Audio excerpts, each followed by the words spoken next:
এটা কি আঁকছো? অক্টাগন। তো তুমি কিভাবে অক্টাগন বার করলে, মানে কিভাবে করতে হবে অক্টাগন? আগে আমরা 360 ডিগ্রি ডিভাইডেড বাই 8, অক্টাগন মানে 8 সাইডে যে ডিভাইডেড বাই 8, তাহলে আমরা ডিভাইডেড বাই 8 করব। এইজ ইকুয়াল টু 45 ডিগ্রি, এটা ক্যালকুলেশন করে এটা বের করা হয়েছে। আচ্ছা, তাহলে এবার এঁকে দেখাও কিভাবে। তাহলে কত আনসার বেরিয়েছে? 45 ডিগ্রি। হ্যাঁ, তাহলে 45 ডিগ্রি করো 8 সাইড এঁকে দেখাও একটু আমাকে তাড়াতাড়ি। ও এটা তো আঁকা দরকার। এখান থেকে যদি আমরা স্টার্ট করব আর বলছি না 45 দাও, 40 প্লাস 5 45 হবে। 45 ডিগ্রি কত হবে? ডিগ্রি 0 ডিগ্রি এটা 45 ডিগ্রি। আমরা দেখব 45 ডিগ্রি কি হবে দেখতে হবে। আমাদের কি 21 আমি 45 ডিভাইডেড প্লাস কত হবে? 45। এটা হলো 45 কত হয়? 90। আমরা 90 যাবো, আমরা টার্গেট 90, তারপর 90 প্লাস 45 আবার 5 9 10 11 12 30 30 হচ্ছে। এটা কত ডিগ্রি হচ্ছে? এটা 35 ডিগ্রি। তাহলে আমরা প্লাস করব আর 45 minus 1 10 0 and 1 3 4 plus 3 7 70 plus 80 80 180 degree. If 9 10 11 12 7 and 1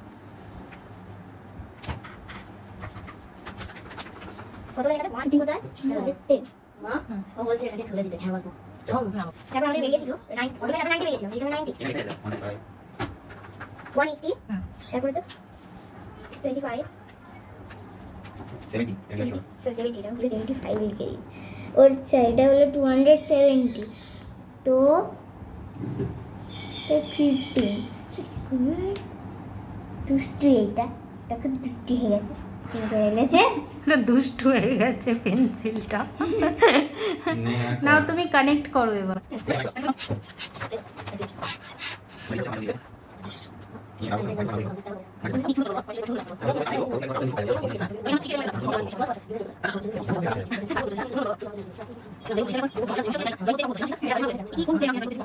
calculate করে নিচ্ছি, আমার সাইকেলে ক্যালকুলেট নেই, করা নেই।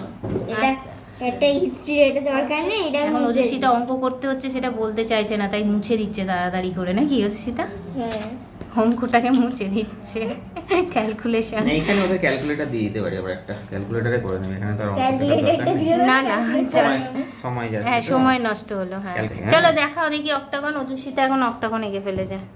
এটা অজস্বিতার অক্টাগন, ভেরি গুড।